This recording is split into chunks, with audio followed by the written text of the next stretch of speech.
Tuition ક્લાસીસમાં દોડતી વિદ્યાર્થીઓ ભરેલી વાહનને નિયમો લાગુ કરાવવા જરૂરી.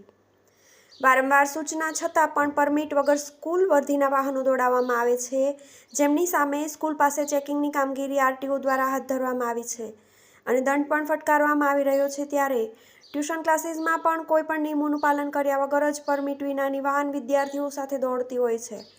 તેની સામે પણ કાર્યવાહીની જરૂર છે. તેના માટે સાંજના સમયે આરટીઓ દ્વારા ચેકિંગ હાથ ધરવું જોઈએ તેવી માંગણી ઉઠી છે. રાજકોટના ગેમ ઝોનમાં સર્જાયેલા અગ્નિકાંડ બાદ દરેક ક્ષેત્રે સલામતીને ખાસ મહત્વ સરકાર દ્વારા આપવામાં આવતું હતું. ચેકિંગ અને તપાસનો ધમધમાટ શરૂ કરીને જીવના જોખમે ચાલતા એકમો સીલ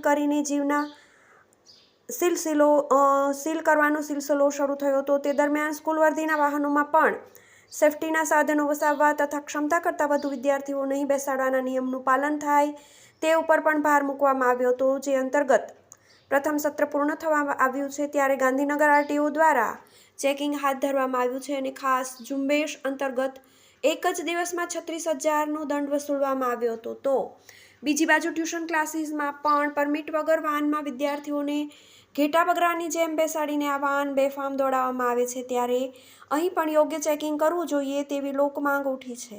TV18 ન્યૂઝ, ગાંધીનગર.